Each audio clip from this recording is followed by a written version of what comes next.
Good evening, everyone, and welcome to our December 20th business meeting.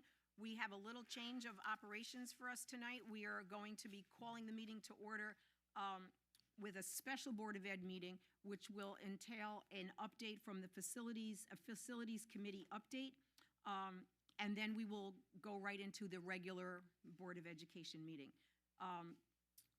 The exits are to the rear of us and to the rear of the audience. I would ask you all to please stand for the Pledge of Allegiance. I pledge allegiance to the flag of the United States of America and to the republic for which it stands, one nation, under God, indivisible, with liberty and justice for all. So we are going to have a presentation of the Facilities Committee update. I do want to, at this point, thank our Facilities Committee, which is a very diverse group of board members, district personnel of different levels, and very committed community members as well. And so we've had a lot of meetings. There's one more meeting tomorrow night. We know that the community forums have been well attended, and so this is the update for this evening. And I'm going to ask Harvey and Terry to please begin. Thank you.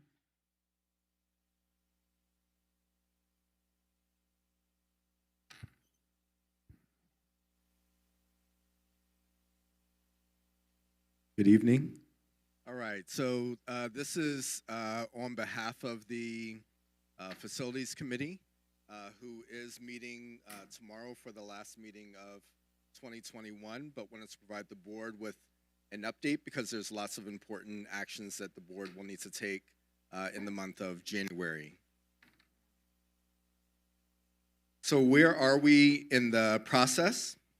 The Facilities Committee has been meeting every 2 weeks for the last 3 months in an effort to define the scope of the project, and that's going to be the recommended scope that would be presented to the Board of Education. As of the last meeting, the Facilities Committee has narrowed the project to a $23 million scope, which would allow the project to proceed without raising taxes. The Facilities Committee will meet again tomorrow, Tuesday, December 21st. After that meeting, it will prepare its final recommendation to the full board, which will be delivered in early January. My doctoral professor would ask that I do a citation here. This is from Brendan, who did a presentation from the Communications Committee, so you'll see some of his slides in this presentation, but they were so good with the information that we included it for tonight. So who is on the Facilities Committee? We have parents, community members, a teacher, administrators, board members, architects, engineers, and our construction manager. So over 20 individuals representing various stakeholder groups for our school district. What has engagement looked like so far? One, I just wanted to note the great collaboration between the Communications Committee of the board and the Facilities Committee of the board. They've done a lot of work together to make sure the message has been similar. What are the needs that we have for input? And really has been a very seamless couple of months. So kudos to Brendan and the Communications Committee, and Larry and the Facilities Committee. There was a capital project survey that was mailed out to the entire CCSD community. So anyone who was a homeowner in our school district received that survey.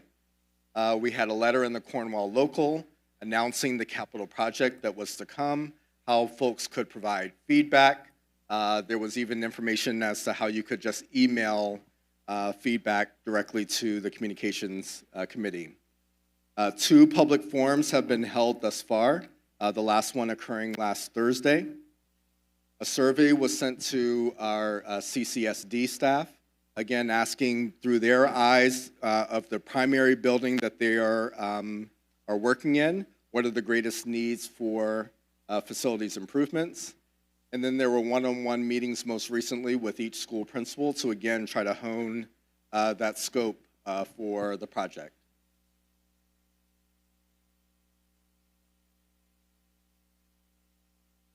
As a reminder, what is the project's funding source?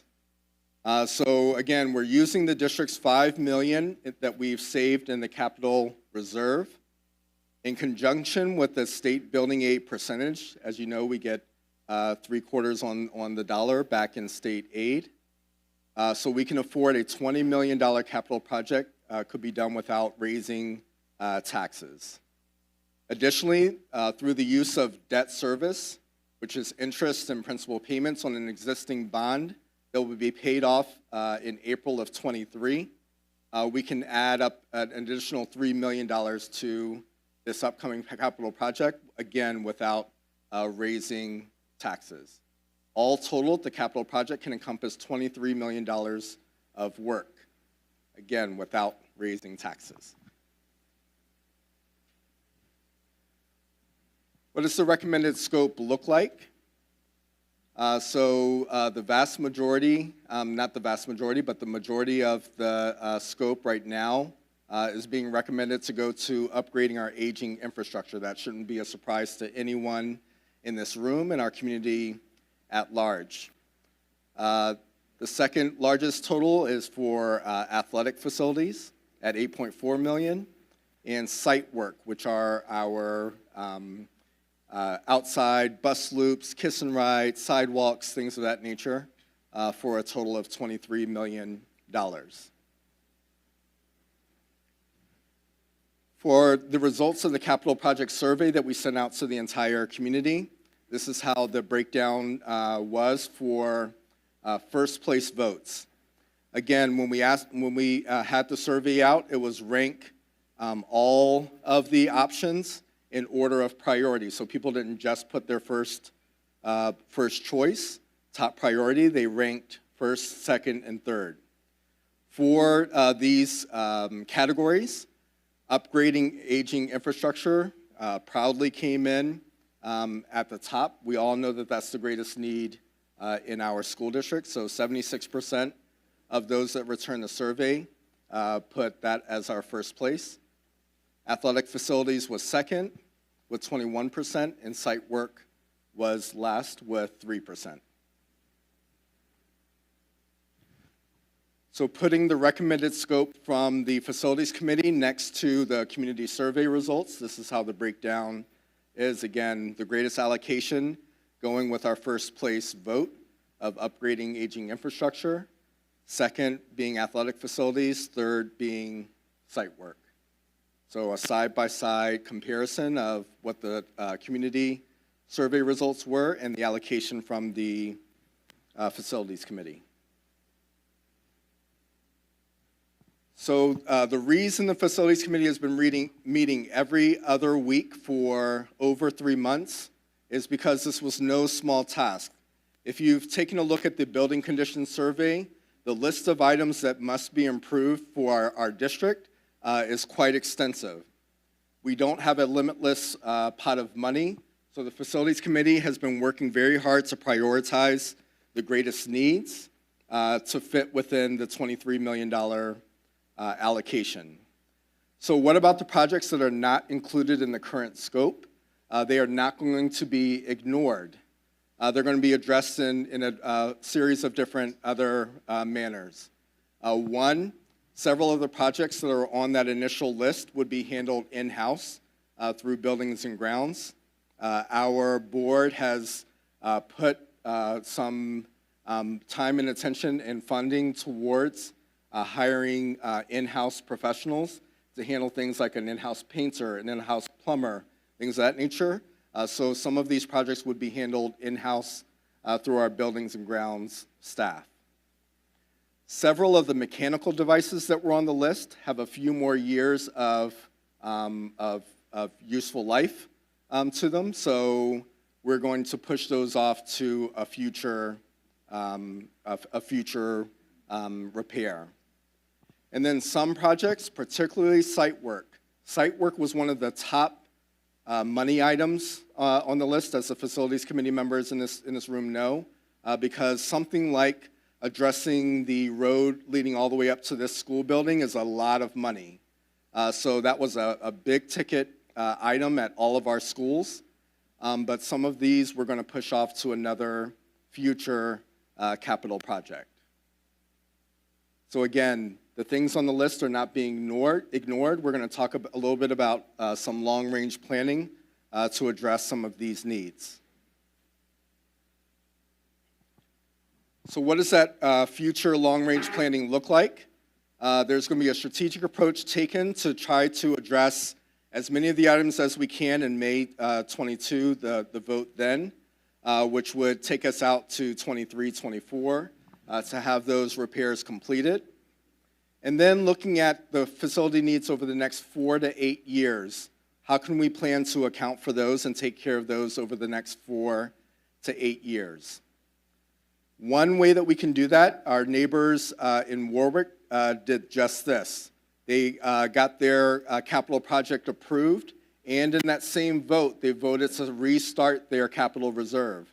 That's something this board could decide to do on the May ballot. We would put another X amount into our capital reserve, which would allow us to save towards that and run another capital project as soon as that capital reserve is partially or fully funded.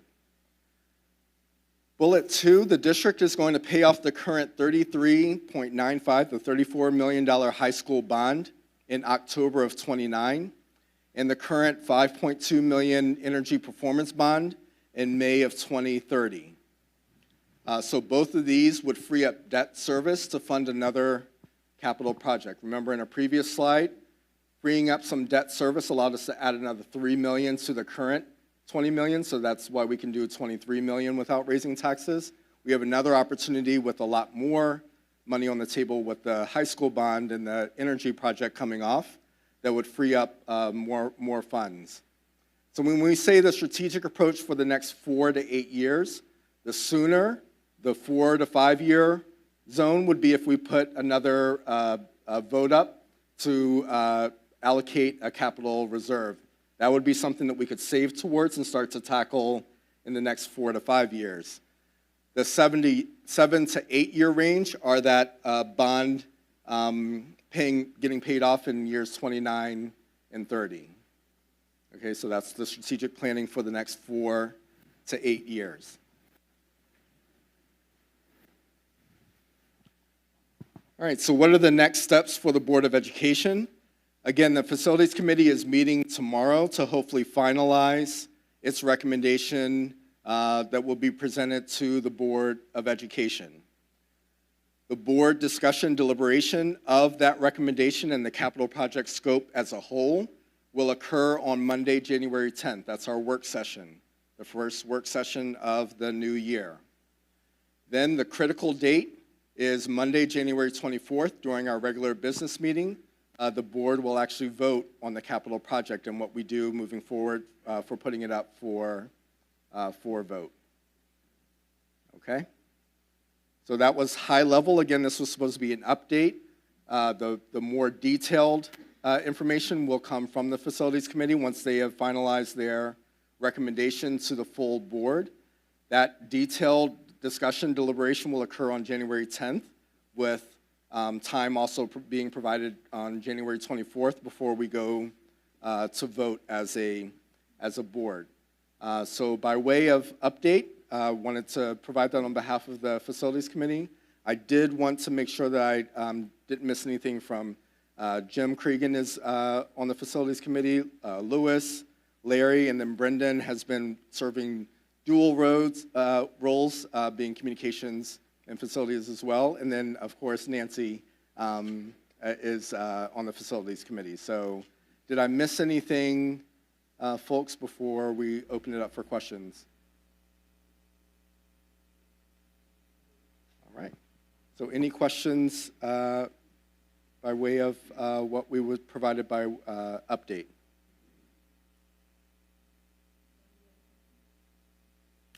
Yeah, I'll break the ice. Thanks, Nancy. So actually, I got two. Maybe I can combine them. The first one has to do with the scope. And I go back to the last bond initiative that was out there. There was some talk about modifying or updating or changing the libraries to make them more like lab project space. And I know the devil's in the details, and this is a very high-level view that you're providing us, but Mike, within those details, is that part of what's considered, dealing with the aging infrastructure, that we don't have like the right type of facilities for learning in the 21st century? If I could just take the first stab of that, one of the first pieces that the Facilities Committee did to really start to narrow this scope down was to think about the most critical needs. So when we talk about upgrading aging infrastructure, we're talking about bathrooms and the need for complete overhauls of our bathrooms, roof repairs, those kind of things where we think of, like, as a homeowner, what do you need to actually allow your home to continue to put a roof over your head? So it didn't get to the point where we want to be with other districts. Other districts are doing things like Middletown is doing a whole new school. Unfortunately, we're just not there. We're at what is the absolute most critical need for our district, and that's why those things. So when we talk about infrastructure, infrastructure, we're talking about existing infrastructure that needs to be remedied before we can take it to the next step, which is developing current state 21st century environment. Okay. So, and then John, let me just sure. add to what Terry said also. When we talk about the bathrooms, we're talking about the piping that we don't see and the drainage that we don't see, and a lot of it is just very old and needs to be replaced at this point. I'm sure we don't see it, but boy, do we smell it, right? That's typically how it goes with piping or plumbing. My second question has to do with the financing. The numbers that were showed up there in terms of the two bonds remaining, the 33.95 or 39 point whatever, and those were amortizing principal bonds, right? What's the current face, which is the current principal outstanding? Were those the numbers, or was that the original face? Those are the original. So what would be very beneficial, I think, for the Facilities Committee or for whatever committees that is running down this initiative, which is necessary, needed, and overdue, is how much of that debt service exists today? I know $3 million is rolling off soon, but how much of it, comes off in another 8, 9 years, and how much of that would be refinanceable in today's interest rate environment? Because I think there's probably additional funds that we could tap into through some, what they call some high world bond math on that. And I'm not sure what the specifics are of it, but I'd be happy to sit down with Harvey or others to go over in detail what my thoughts are on that. John, I can speak toward that. Hey, great, Harvey. The high school bond, which is the bigger piece, that is able to be refunded in October of '22. We've already refunded it once, so we can't until that time. As far as the other bond, that is a bond that's being financed by the New York Power Authority in conjunction with an energy performance contract. So that rate is extremely low because it's tied into rates that come through that New York State agency. So I do anticipate, hopefully, that the rates stay where they are, that come October or shortly before it, we'll be able to maximize what we're paying.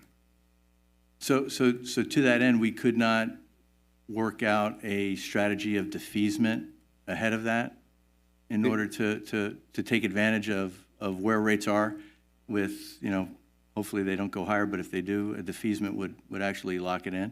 It would have to be an advance refunding, and right now there's a lot of restrictions that were put onto these by the federal government.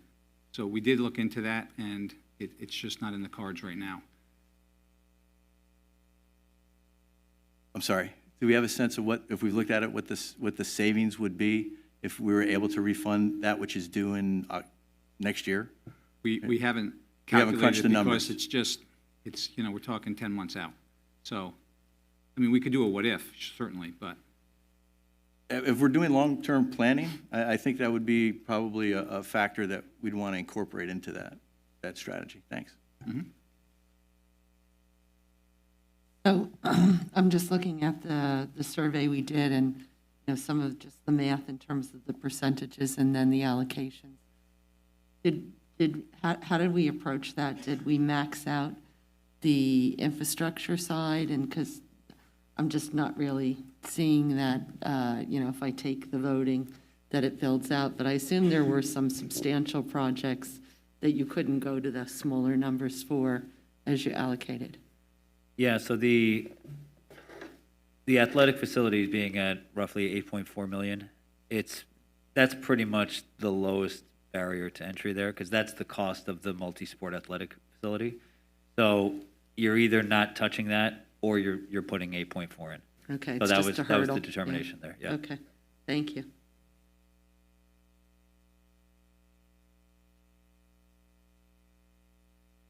Anyone have any other questions? Courthouses, facilities. Nancy, I just, one clarifying, when I was looking at the videos, I noticed a number of people spoke up from the public, which was great. I think it might have been the last 2 weeks or so, and I'm not sure if it was when Walter made a presentation or not, but that's not important. What's important is I remember there was a coach who stood up and spoke about the condition of tennis courts at the high school. And he was making the case that it's unsafe. And when I think of that $8.4 million, does that include the tennis courts or does that include aging infrastructure? Yes. That includes the tennis courts. So And we would but do which the tennis part, courts both? outside of the athletics facilities. The I'm sorry, you're correct. The tennis courts are getting fixed no matter what.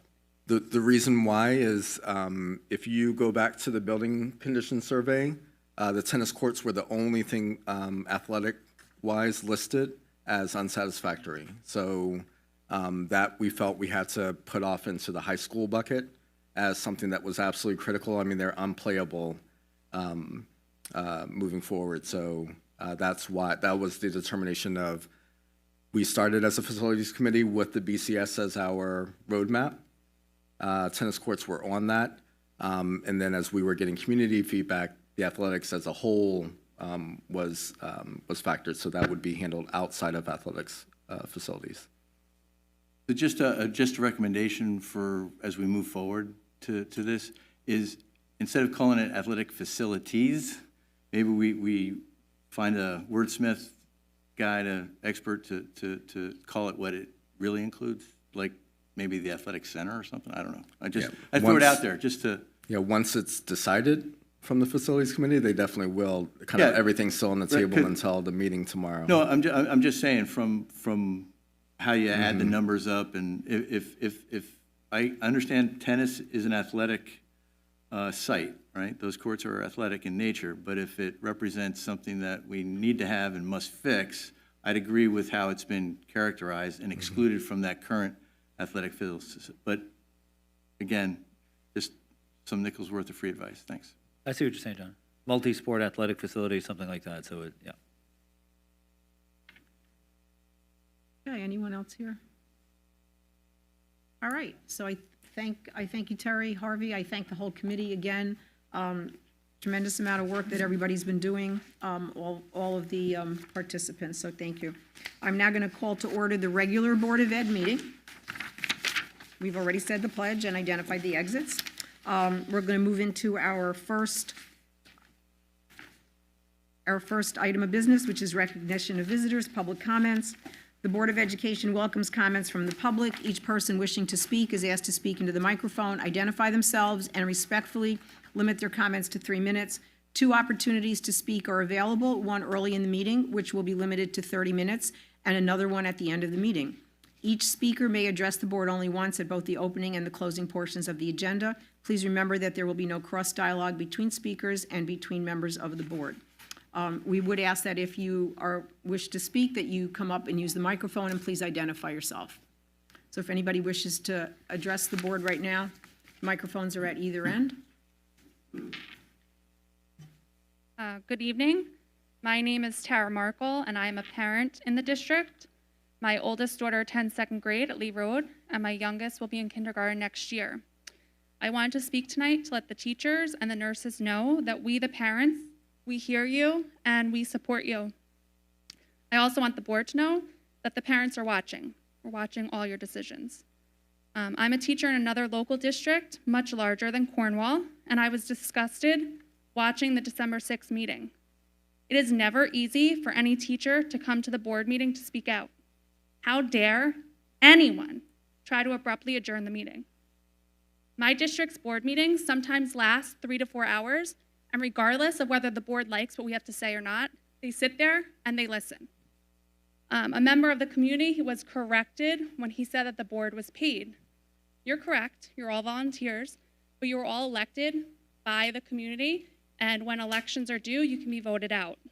And Nancy Bryan, you ended the meeting by reminding the teachers that they're still working under their old contract, not without a contract. Please, stop trying to make a bad situation seem good. The teachers are just asking for what they are entitled to and deserve, nothing more. When I tell people that my kids go to Cornwall, they're instantly impressed. And I don't send my kids to Cornwall for the upper administration because, frankly, you have no interaction with my children. I do not send my kids to Cornwall for the facilities because if you look around, they are outdated and they are not in great condition. And I don't send my kids to Cornwall for the technology because we are lacking that tremendously. I also don't send my kids to Cornwall for the programs because anyone with half a brain can pick up a program and teach from it. I send my kids to Cornwall for the teachers. They are the ones that have the greatest impact on the students, and there'd be no better way to end 2021 than to give them the contract that they want and rightfully deserve. And for the parents and community members that are not here, I want to make sure that you guys show support for the teachers and the nurses because they need the support since they are clearly not getting it by central admin and the board. And also, I'm sorry to hear that not all teachers could attend this meeting to show support for one another because the district scheduled the board meeting and parent-teacher conferences on the same evening. That was extremely poor planning. My district, nothing else is scheduled on the night of board meetings. So thank you for listening, and please show support to these teachers and nurses.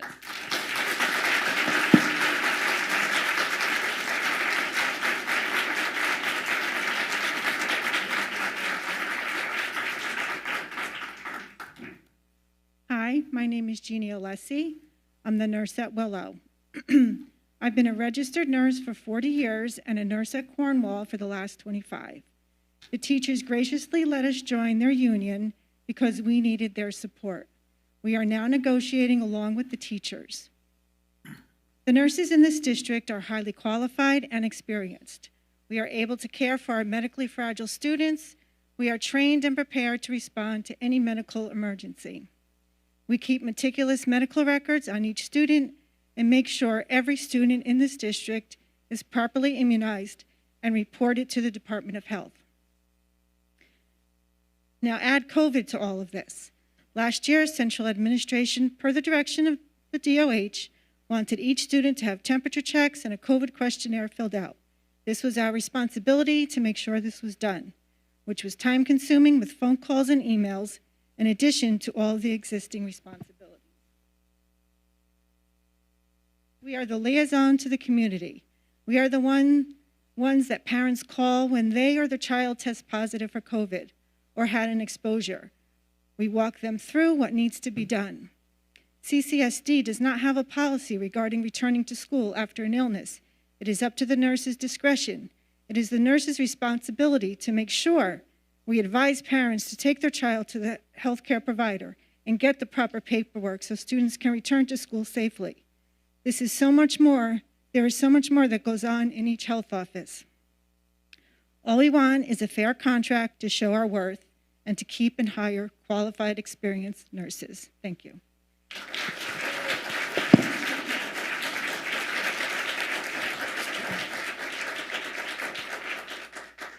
My name is Valerie Best. I'm a parent. I have 2 daughters, one here at Lee Road. When I told my daughter Posey that I was coming to this meeting, she said, Mom, make sure you speak. Make sure you speak a lot. She's deeply concerned about the teacher's contract. I actually wish she was here because I would love for you to explain to her in language that she can understand why the teacher's contract hasn't been renewed, why the requests of their union have not been met. I would really appreciate hearing you explain to my second grader why her teacher's contract has not been renewed. I think that it would be beneficial for all of us to hear. We are coming out of 2 interrupted school years. We have seen firsthand, I have empirical knowledge of how difficult it is to not have teachers on a daily basis, of not having teachers in the lives of my children. I know how hard it is. I have seen the impact that it has upon my life, upon my children's life, and upon the life of my community writ large. I am baffled, truly baffled, at the inability of this board to not meet the requests of this teachers union after the incredible work that has been done by these teachers over the last 2 years. They have given so much of themselves during this incredibly excoriating 2 years, and continue to do so as they strive to fill the gaps left by the last 2 years. I urge you, for myself, for our children, and for these teachers who work so hard, to bring these negotiations to a close and to do it soon.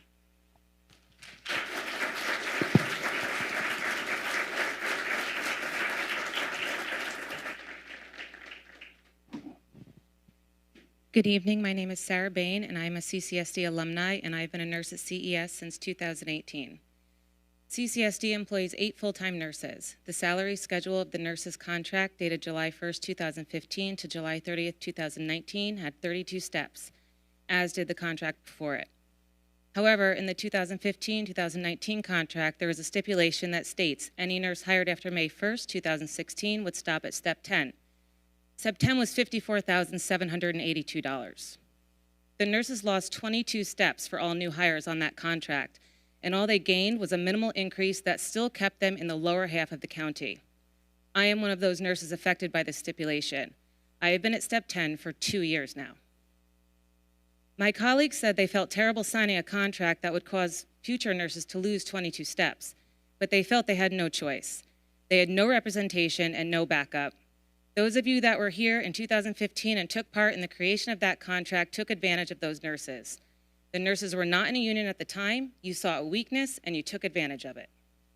That is why the nurses decided to join the CCTA. There is safety in numbers, and we never want to feel pressured to sign a contract that we knew wasn't fair.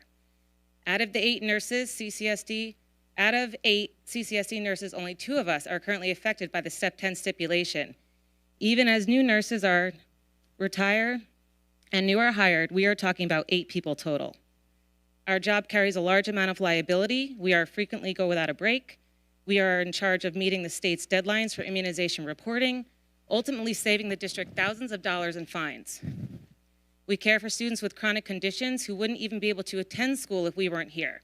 And while other districts hired additional nurses to help with the increased workload of COVID, ours did not. I have my BSN. I've been a registered nurse since 2008. I've worked in healthcare since 2003. And I can assure you that I work just as hard as the nurses who were hired before me. It's appalling that the district believes nurses hired after 2016 are not worthy of the same salary schedule. The district is not going to be able to retain quality nurses at this pay scale. Without experienced, educated nurses, you're putting the district in jeopardy, and that's not in the best interest of our students. Comparable districts in Orange County include their nurses on the teacher's bachelor's salary schedule, and we deserve the same. In the least, the Step 10 stipulation needs to be removed in its entirety so that all 8 nurses have the ability to advance on the same salary schedule. Anything less than that is simply the district taking advantage of the nurses once again. According to See Through New York, our central administration is among the top paid in Orange County. You just received a 4% salary increase as well as bonuses, so there really is no excuse. Mrs. Bryan, at the last board meeting, you stated that negotiations are a give and take. What are we supposed to do when we have nothing more to give? It is your turn to give because all you have done is take.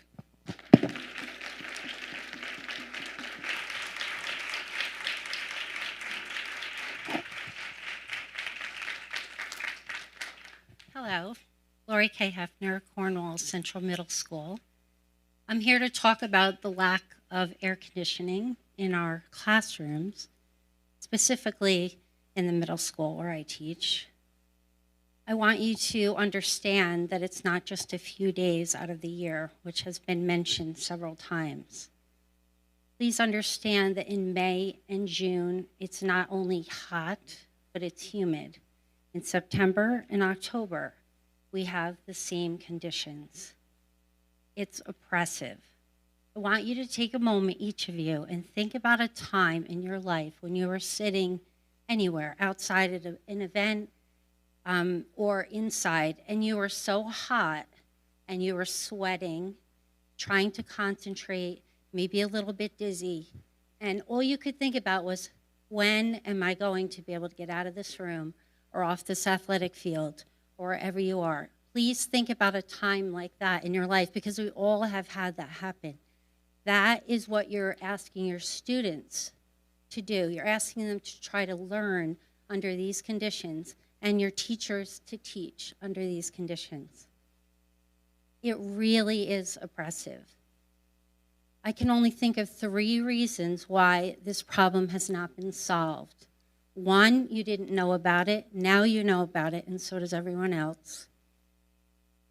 Second reason is that we don't have the money. Well, we know that that's not true, because we were given money to be spent on COVID-related issues. So remember, we're not only in a classroom that's oppressive, but now we have masks over our face. So as soon as you put masks on, that becomes a COVID-related issue. The third reason that I can think of is that you don't care. And I don't think that's true. Some of you who are sitting here, I've taught your children. I've known people who are here for decades, and that's not who you are.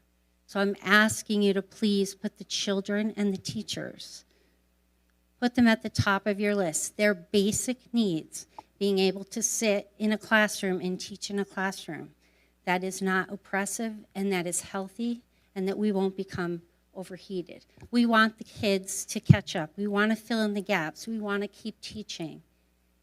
I invite anyone, hopefully it won't go this far, because hopefully we will get air conditioning. I invite anyone to come when it's really hot or it's humid and come and sit in our classrooms and try to do what we do and what the children have to do all day long. I hope that you consider this and that you solve this problem. Thank you.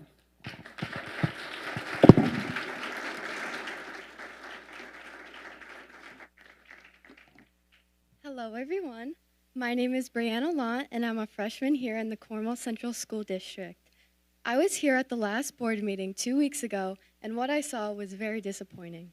As these teachers were expressing their feelings and concerns about being treated unfairly, I noticed many of you seemed distracted and uninterested in the problems they were bringing to your attention. It seemed as though you were disengaged and not even listening. This was concerning for me, because I feel nothing would be settled in our teachers' favor if you weren't taking them seriously. I worry that if our teachers continue to feel disrespected by the administration, we will lose many of these great educators.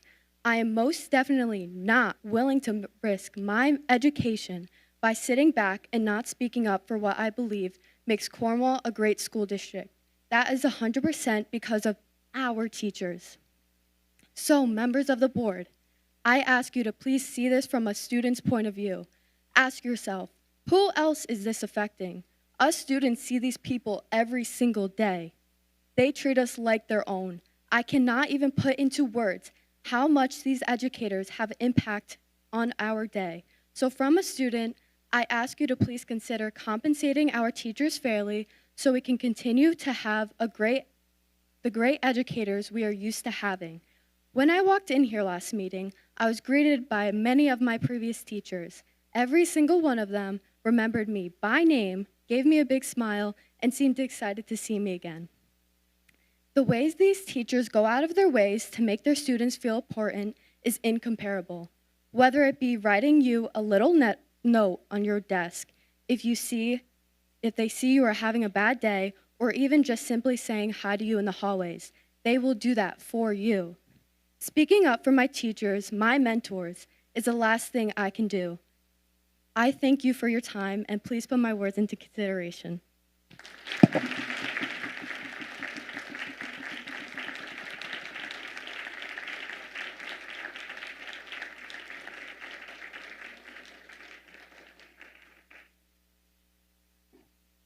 Good evening, everyone.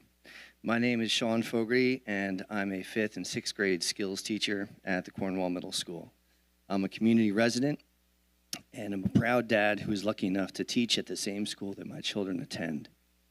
I'm here tonight as both a parent and a teacher, hoping that you will agree to a fair contract that competes with other districts in the county. We need a contract that will attract and keep more great teachers to inspire our children. And although Cornwall schools consistently rank #1 in the county, teacher salaries rank 14th. We can't continue to expect our children to achieve such great heights if we don't supply the best educators possible. As a teacher, frankly, I'm insulted. When COVID closed our buildings in early spring of 2020, every teacher rolled up their sleeves and began to try to put their classrooms back together again. Note that I said closed our buildings, not closed our schools. School was still in session, but it was now incumbent upon each teacher to redefine and reinvent what their classroom was going to look like, even if it was at their dining room table. And now you'd like us to negotiate a new contract. We've already negotiated. We negotiated when we sent emails to our kids, when we FaceTimed. We negotiated when we set up Google Meets and when we opened our Google Classrooms. We negotiated when we had distance meetings with our students, when we had front porch hellos, and when we had drive-by birthday parties. My child's 3rd grade teacher even read bedtime stories to her students while they were in pajamas. Sorry. Just so the kids could interact with each other on a social level. What COVID did was to show just how amazing and resourceful this district's teachers really are. And teachers are continuing to go the extra mile for their students. While teaching in the classroom, we also have students on the computer who are working on lessons from home due to quarantine. Have you ever tried to teach fractions over the computer to kids that would rather show you their new dog, their pet ferret, their new baby sister, or the lunch that is still in their mouths? We have. Unfortunately, there seems to be an attitude of why pay teachers for something that they're going to do for free? And you know what? You're probably right. Cornwall's teachers will continue to give up their lunch periods to help a struggling student, to stay late after school to help kids prepare for a test, volunteer for events. Teachers do this because it's in our nature. Helping is what we do. So, you're right. Contract or not, we will continue to do what we do best. But now it feels like we're being taken advantage of.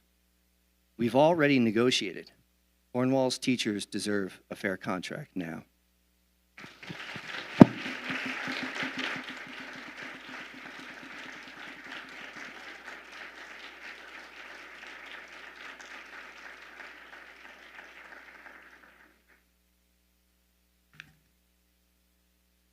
Okay, thank you. We will have another comment period towards the end of the meeting. We're going to move on to reports. We're going to start with our Board of Ed student representatives, John Germain and Caleb Sandler. Good to have you with us tonight. Thank you, Nancy. We're going to start with the Cornwall Elementary School report. There have been many exciting things going on at Cornwall Elementary School. Our school has been focusing on giving and helping others during the past month. On November 30th, Ms. Sawicki and Ms. Moore's class participated in Trees for Troops. The classes went to Farmside Acres in Cornwall, and the students worked alongside members of the community to help load trees into trucks to be delivered to military families all around the United States. Our CES PTO sponsored a Cornwall Cares cold weather clothing drive. Our CES families were very generous and donated new hats, gloves, fleeces, and jackets. These donations will be distributed to the Newburgh Missionary to homeless shelters in Newburgh. The CES Student Council sponsored a pajama drive to help benefit the Great Bedtime Story Pajama Drive. Scholastic matched their pajama donations with a new book for every pair of pajamas. Together, CES and Scholastic were able to donate 85 books and 85 pairs of pajamas to families in need. The sense of comfort, warmth, and security that pajamas and books provide at night is critical year-round, even beyond the holidays. The students learned a lot about giving to kick off the holiday season. Our students also participated in the Macy's Believe campaign, in which Macy's donates $1 for every letter written to Santa to the Make-A-Wish Foundation. One of our students, Sydney Lugdrin, is a Make-A-Wish recipient and asked the elementary school to participate with this program. The CCSD students wrote over 1,000 letters to Santa. On Friday, December 10th, Sydney and her family collected the letters from all the elementary schools and delivered them to the Wish House in Terrytown, and then joined other Wish kids from the Hudson Valley in delivering the letters to Macy's. We are excited to announce that we implemented a social-emotional learning program called Brain Power Wellness this school year, sponsored by the CESPTO. This program utilizes brain-based mindfulness training, meditation, yoga, and other activities, and benefits students in a variety of ways. For example, it helps improve student engagement and focus, energizes students, and helps students increase their self-regulation skills. It also promotes wellness and self-care for faculty and staff members. Dave Beal has trained our teachers and will be providing visits to our students in class or via Zoom throughout the year. We are looking forward to continuing our Brain Power Wellness SEL program in the month of January. We are also excited for our CES drama production of The Little Mermaid Jr. on January 14th and January 15th. All right, and now we'll move to the Willow Avenue report. Willow Avenue has kicked off the holiday season by decorating our hallways with kindness bulbs to light the building with kindness, decorating gingerbread houses, and wearing our fun festive holiday wear. Friday morning, Willow had their first annual Stuff the Bus toy drive. We were so overwhelmed with the kindness and generosity of the Willow Avenue families. Our students donated over 300 toys that will be given to local children in partnership with Fearless of the Hudson Valley. A huge thank you to our amazing PTO for organizing this event. Teachers are looking forward to meeting parents for parent-teacher conferences on 12/20 and 12/21. We are so very proud of how hard all of our students are working. On Wednesday, students will be showing their school spirit, dressing in holiday pajamas, taking a ride on the Polar Express, learning about different holidays all around the world on the holiday tour, and our 3rd and 4th graders will be having their first annual Winter Wonderland celebration. Everyone at Willow Avenue wishes you a happy and healthy holiday season. And now on to the last of our elementary schools, COH. During the week of December 6th through the 10th, many COH students participated in the Hour of Code, hosted by Aaron Correa and Kristen Jados. The students thoroughly enjoyed themselves and rose to the challenges presented to them through the program. The PTO hosted their annual holiday bazaar on December 8th and 9th, and students enjoyed the opportunity to shop for their friends and relatives. They all enjoyed buying gifts for each other this coming season. The annual COH Winter Concert took place on December 14th. The 4th graders worked super hard to prepare for their first performance, and they did not disappoint. All 3 groups were fantastic. Thank you to Miss Macery, Miss Subi, Miss Johnson, and Mr. Ravinsky. The concert choir from the high school is going to visit COH on December 21st to fill the halls with songs in holiday spirit. To keep that spirit flowing, all are welcome to carol with the COH community on the morning of December 22nd, beginning at 8:25 a.m. on the front steps of the school. During the month of December, COH has concentrated on 2 character traits, initiative and empathy.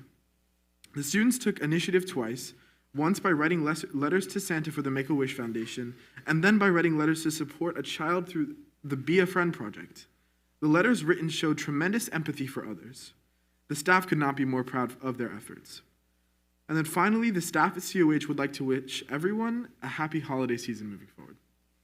And now to the middle school report. CCMS band students provided music at the Cornwall tree lighting.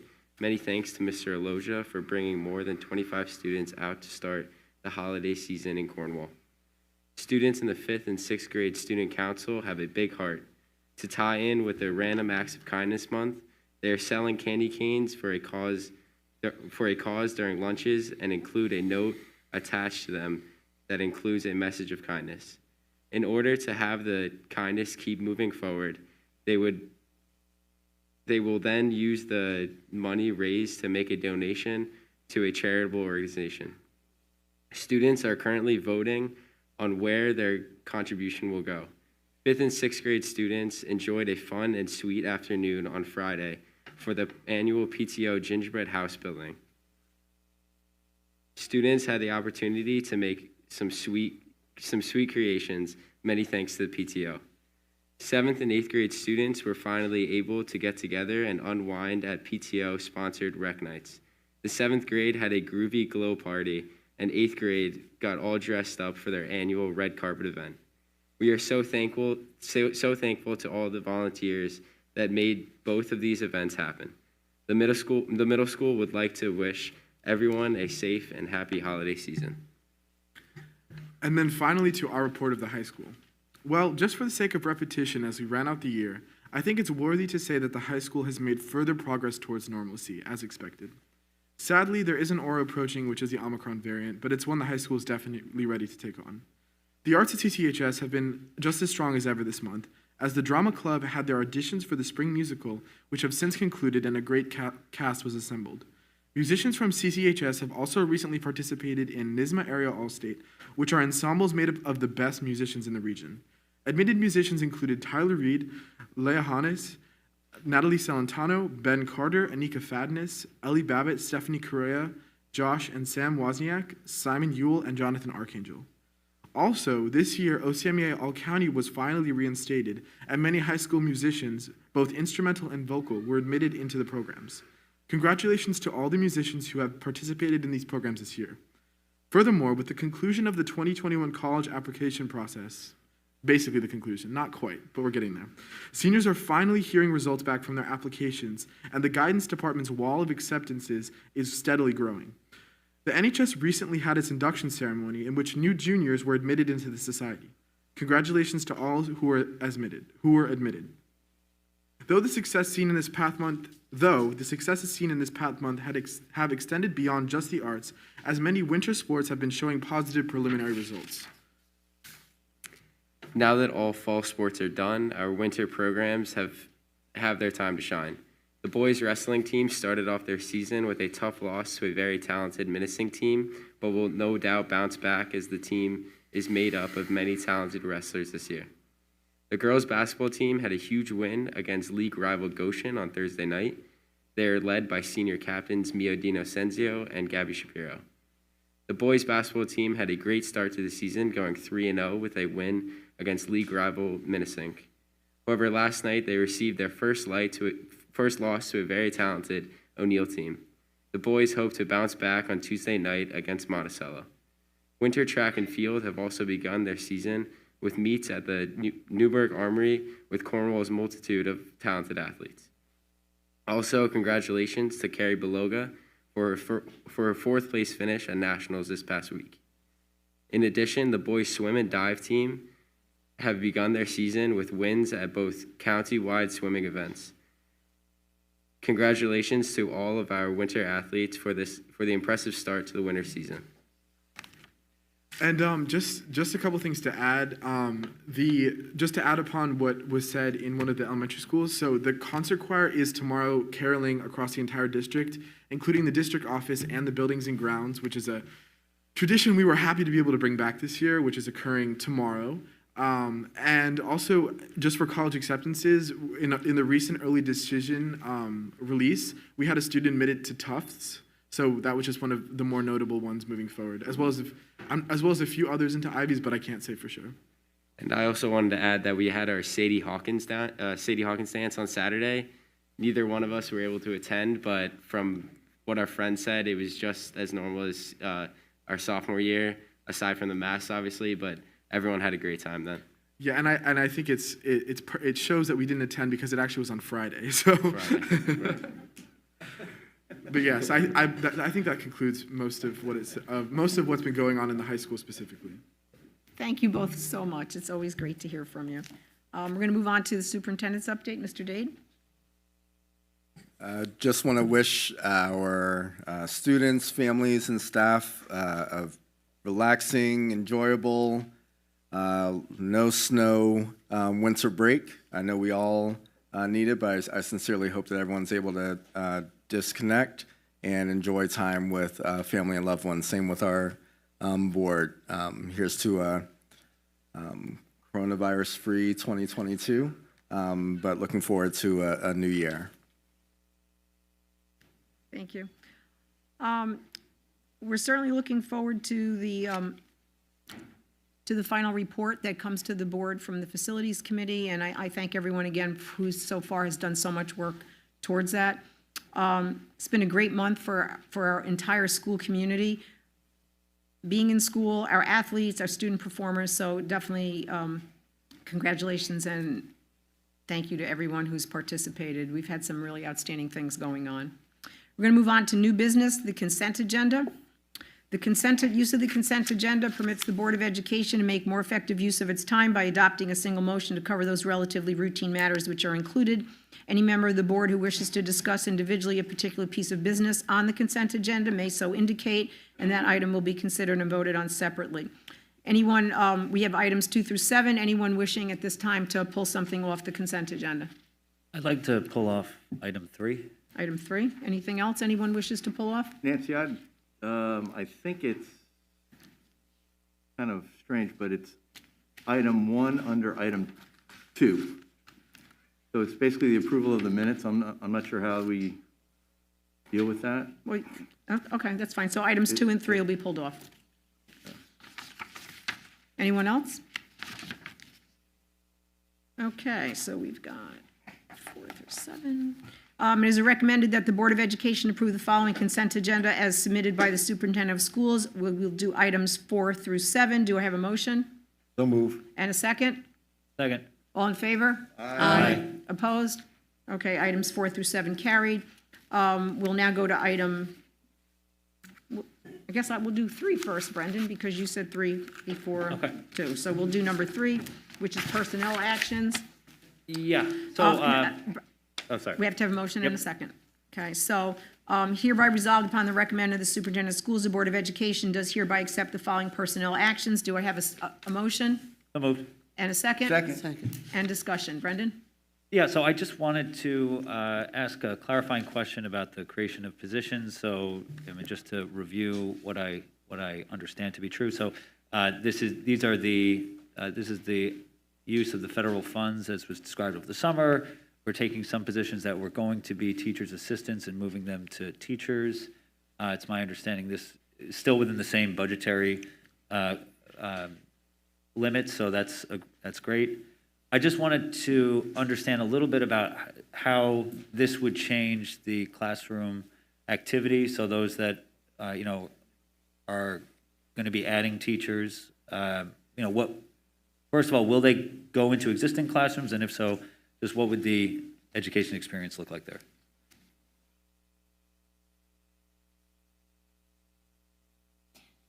Hello.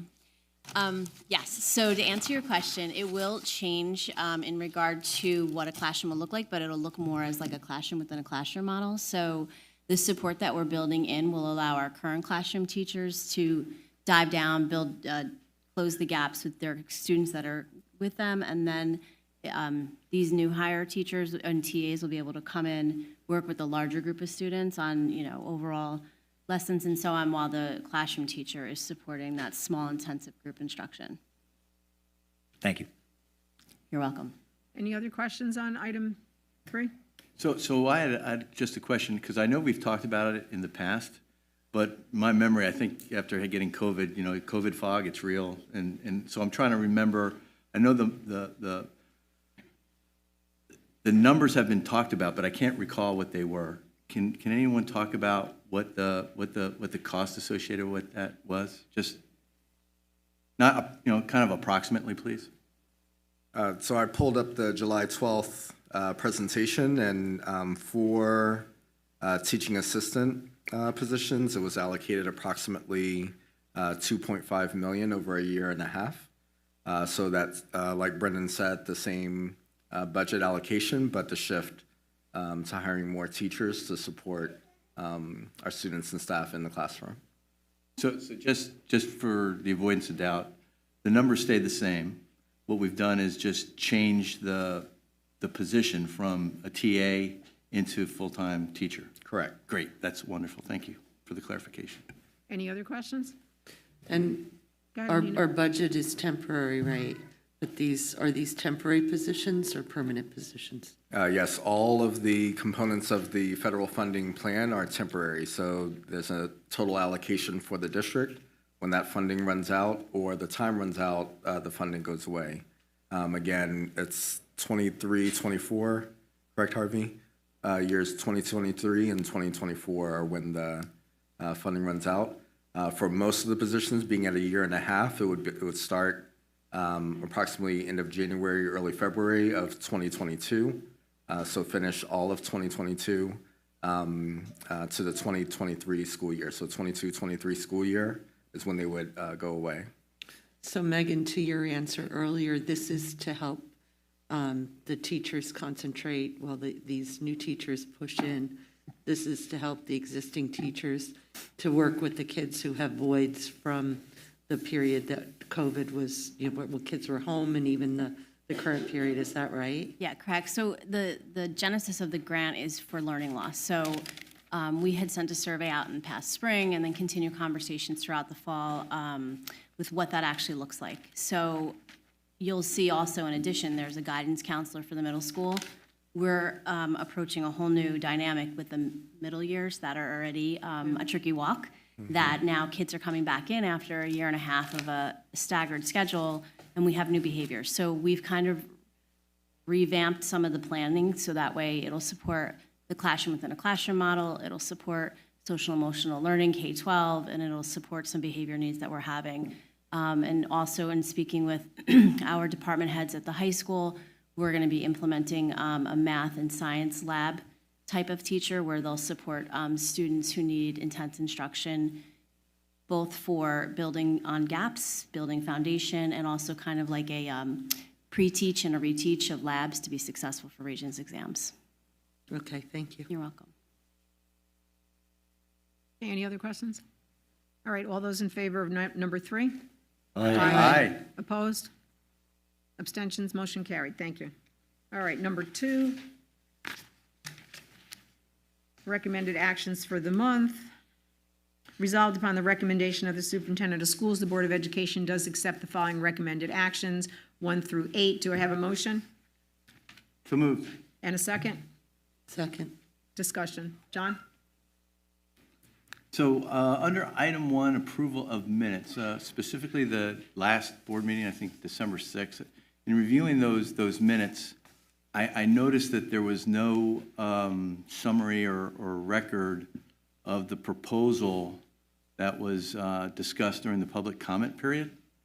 And I know we're very particular in terms of staying within the legal limits of what's required of us as a board, whether it be, our own imposed policies or state statutes and the like. So I guess my question is, was that omission just an oversight? Why was that item not included in those minutes? Because as I understand it, there was a motion. I didn't hear it, but I had to go back and listen to it. There was a second, and then there was an actual vote. So why was that omitted from the minutes?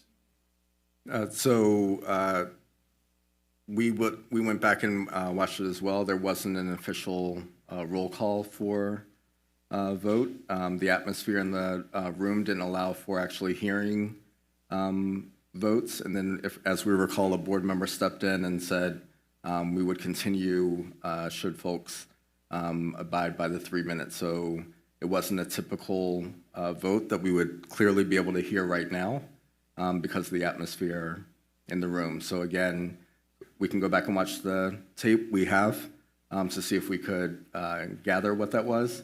But there wasn't an official votes carry, we're moving forward. It just didn't happen.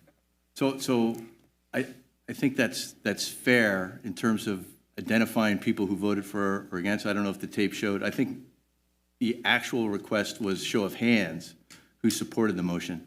But what I would recommend to move this forward is, why don't we just keep that minutes of that meeting as a draft? Go back, as Terry has suggested, to see what we can see about it. I do believe that that's an event that should be memorialized through minutes. if for no other reason, in showing that we are transparent and we are trying to do the right thing by all our stakeholders, and not try to sweep it under the carpet as some may, I think, wrongfully believe is why it's not there. So treat it as a draft would be my recommendation, and come back maybe at the next board meeting or another on how to tweak or include that. The board, so, yeah. That would be my request. So Harvey, formally, how would we'd pull December 6th out?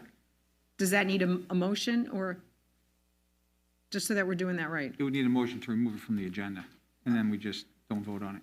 Okay, so I need, and then we would go back and vote on everything else. Correct. Okay, so I need a motion to remove December 6th minutes from the agenda, I'll move it. and a second? I'll second it. All those in favor? Aye. Aye. Opposed, abstentions? Okay, that motion is carried.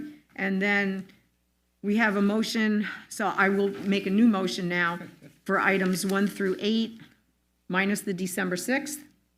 Do I have a motion? So moved. And a second? Second. All those in favor? Aye. Aye. Opposed? Abstentions? Okay, that motion is carried. Thank you.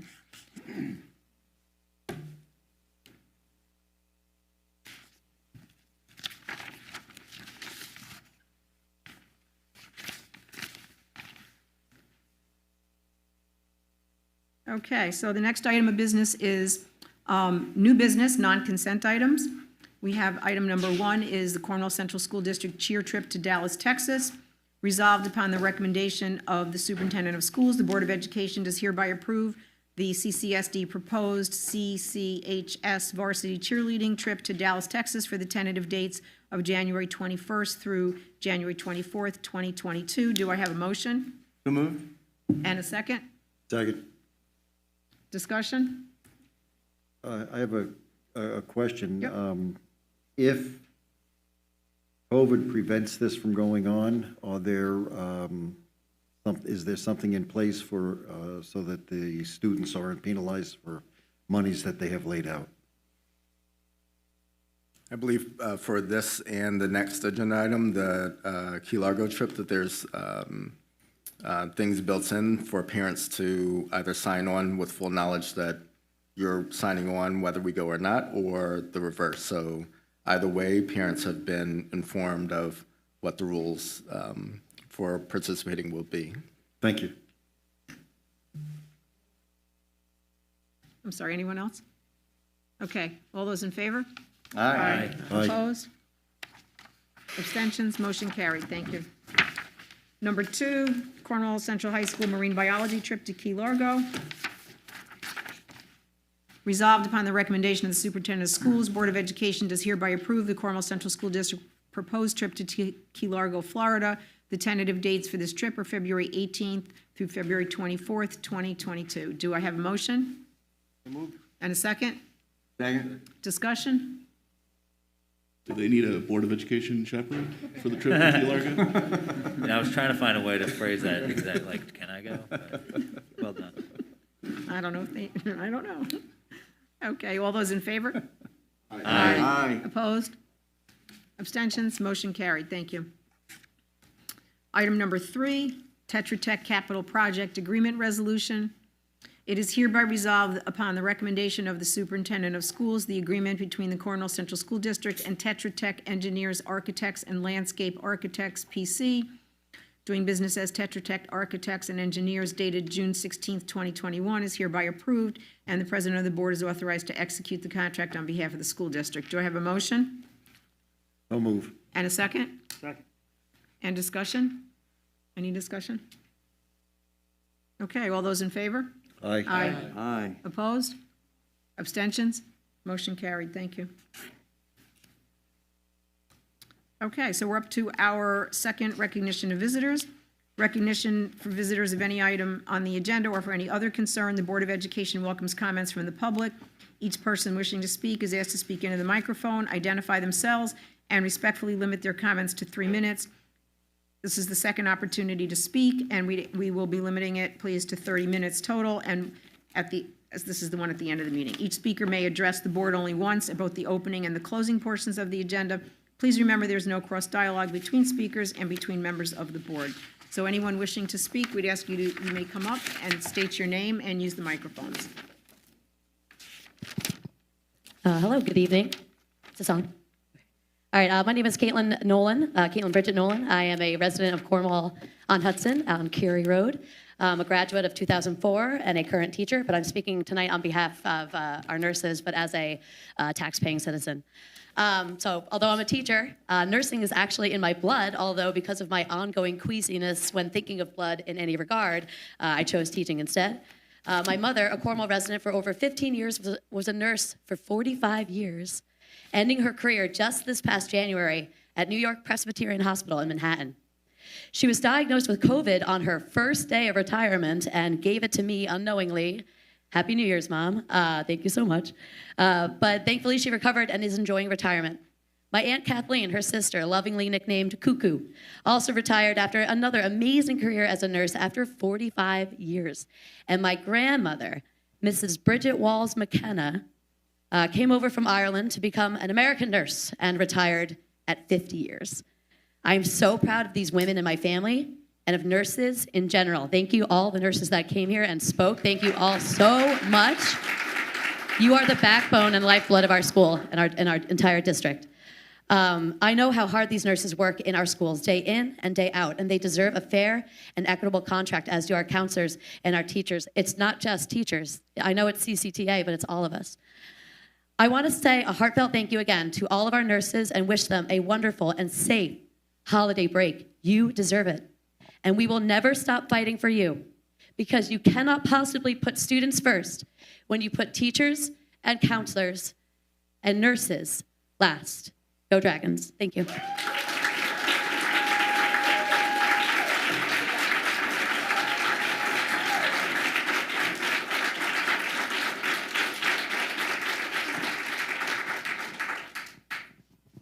How you doing? Vincent Piquel, teacher and coach in the district for 20 years.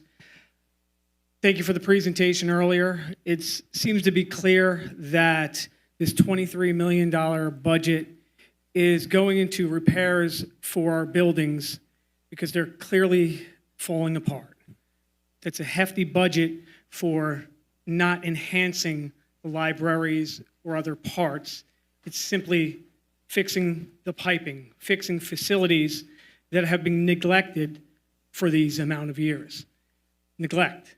The same with athletic facilities, neglected. I guess the question here is, in 10 years, are we going to be asking the same question because we neglected the teachers, administration, our nurses, our TAs, custodial staff? The list goes on. Do you want to neglect them and in 10 years say, why are our kids' education failing? Why do we have problems? Because we can't retain good teachers? We can't hire good teachers? Let's not keep it a pattern. The buildings, facilities, the athletics, it's time to reevaluate the plan because it's going down a bad path.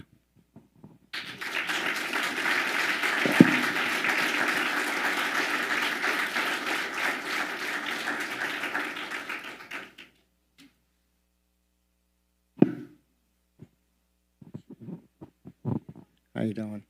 My name's Carl Gilpatrick, and I'm a taxpayer. And I got to tell you, I was on last week or two, and I was listening to the last school board meeting, and I'm kind of shocked. I had to, 16 minutes in, I had to actually go back and make sure it was Cornwall Central School District. The way that these teachers were spoken to, they didn't ask for money. They were asking for respect. I didn't hear anything about money that day. Mrs. Bryant, I got to be honest with you. If you're part of the negotiating team, you ought to consider resigning, okay? And Mr. Dade, you got a lot of damage control to do. I didn't hear one word about money. I heard a teacher come up here and say something about her son who died. And what she had to go through to get time off. Mrs. Line, of all teachers, Mrs. Line. That lady, I could remember when my daughters were going to that school, Mrs. Line, 6 o'clock at night, was sitting in the school, still doing work. And this is how we treat our teachers? You have a lot of damage control to do, and Mrs. Bryant, I really will hope you consider resigning.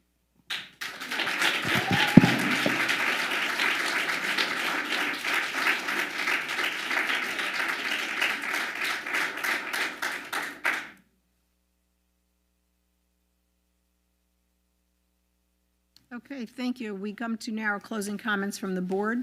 Gentlemen, I'm going to start with you.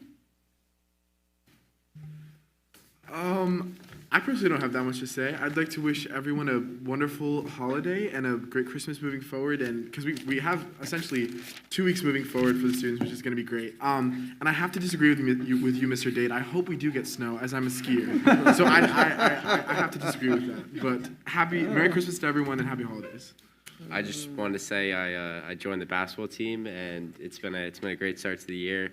All the coaches for almost every sport are just outstanding, and I hope everyone's had a great start to their Christmas week, and I hope for snow as well.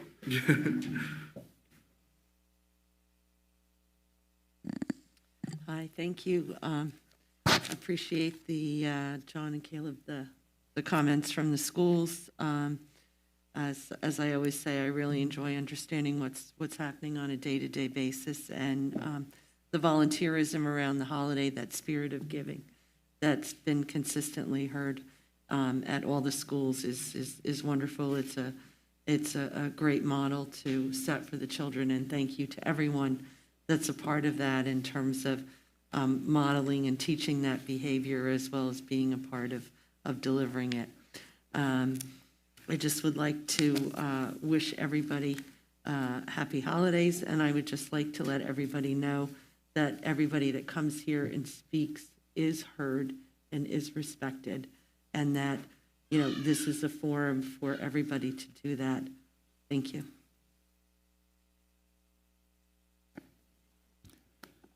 So like Nina, I want to thank everyone who showed up tonight and expressed themselves in a very professional manner. I think we learned a lot from, 2 weeks ago on how behavior can affect others' behavior. And I am hopeful that we've learned that lesson, and moving forward, we're going to conduct our discussions and dialogues, which are necessary, in a more productive manner. I mean, conflict exists in organizations, right? Some of it can be very productive, and some of it can be unproductive, borderline, destructive, toxic, whatever you want to call it. I hope we've learned our lesson before it gets out of control, and if tonight is any indicator of it, Cornwall is back, and I hope that we're able to get to a solution quickly, and that the dialogues with the teachers have less emotion and more what Nina said in terms of listening, respect, and value to them. Congratulations to all who are just doing amazing things. You could spend probably an hour if all of us recited everything that's happened so far this year. Just tremendous. Makes Cornwall proud. Makes Cornwall a place where others want to come and be part of. And I'm grateful for that, for all that the teachers do, the coaches do, the students do, and the administrators to make this a very special place. So thank you for that, and Merry Christmas and Happy New Year, and we'll see you in 2022. Thank you. Thank you, Nancy. So yeah, I'd like to echo what Nina and John have said, especially John saying, thank you everybody for your comments tonight. Thank you for turning the temperature down a little from a couple weeks ago. This is the level of dialogue that I've come to expect in this community. As Nina said, we do hear you. We hear everybody that comes to these meetings. Sadly, the structure of the meeting, it's very frustrating as somebody who just until this spring was sitting in the audience and would come and speak at a meeting, and just the way the meeting is structured, it's not a give and take. That's not the way the meeting is set up. So you get something and you're like, why can't you just answer my question? But everything is heard. It is acted upon. It is spoken. with amongst the board and with the administration. One of the gentlemen, I believe it was a closing comment, said what he heard last meeting was not about money, but about respect. And it's difficult to come here and to not just speak, but sometimes last week or 2 weeks ago, we heard somebody bearing their soul. There's respect from this side of the table. In my discussions with the administration, with other board members, there's no lack of respect for anybody in our community, especially our teachers, our nurses, our coaches, our students, our staff. Thank you, John and Caleb, for your updates. It's always great to hear what's in the school. I especially chuckled to myself when you talked about the Cornwall and Hudson Holiday Bazaar. This year, I received the same screwdriver for my son that I received for my daughter 2 years ago, so they may need to update the gifts. That's true. No, I have two. I have two of the same model now. Oh, okay. Yeah. But thank you for that. Glad to hear that. The feeling in the building is good. Sports are back. Activities are back. And always great to have you guys here. Happy holidays. Merry Christmas to all who celebrate. Happy New Year. Look forward to getting back to work with everybody next year to work on this facilities project and hopefully coming to a swift resolution with this contract issue as well, of course. So, Merry Christmas, Happy New Year, stay safe, stay healthy. Thank you. Thanks, Nancy. So thanks, everybody, for taking all the available words to say. I too just want to thank everybody for coming out, sharing your thoughts. Jim alluded to, I know the structure of these meetings can be frustrating and you want answers, and it's just unfortunately not the way that this is set up. But we are hearing you, and we are taking everything you say to heart. I know that I always hate whenever any discussion or argument comes across as an us versus them, because it's certainly not that way. I think everybody who's in this room cares deeply about education. That's pretty much the one thing that we probably all have in common.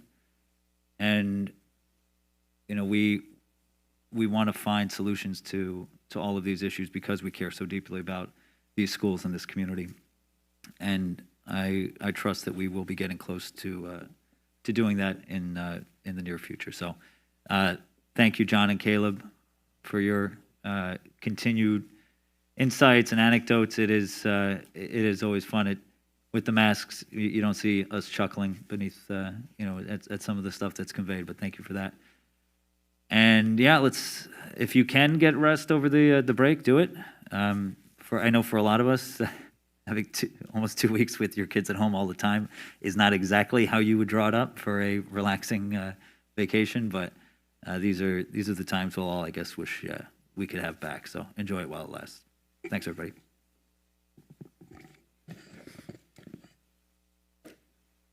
My wife and I have five children that went through the district. And if it wasn't for the teachers, there's a couple of them that never would have graduated. So I want to thank you retrospectively for that. I also have 11 of my grandchildren either have gone or are going to the district. So again, thank you all. I want to wish everyone a happy and healthy new year. And I'm looking forward to 2022. Thank you. Happens when you're that late in the order. It's all used up. I echo the sentiments of everybody. I thank all our speakers this evening for standing up and saying what is passionate to them. Thank you for the facilities committee for your hard work, our hard work, and doing what we did, and Terry for the presentation this evening. While 30,000-foot view is there, hopefully tomorrow's meeting hones us in and gets us on the rails. We can really do some good work in 2022. John and Caleb, as always, appreciate that view from the schools. Much appreciated. And I wish everybody a happy and safe holiday. Enjoy it. Merry Christmas and Happy New Year. See you all next year. That'll gag. Thank you. Caleb and John, thank you so much. It is certainly a joy to hear everything that's going on in the school and to hear your own perspectives. I know I say that every meeting. It is certainly the highlight. So thank you so much. Thank you to everyone who spoke this evening. The board is hoping to sit with the CCTA in January. We all felt that fact-finding, which would not take place until maybe March, was definitely way too far off. So we're hoping to sit with CCTA in January. Wishing everybody just a wonderful and restful holiday break. Snow for those who would like snow, and no snow for those who would rather not have to shovel and plow. But happy holidays to everybody, and thank you all for coming out tonight. Do you have a motion to adjourn? So moved. Second? Second. All in favor? Aye. Opposed? Motion carried.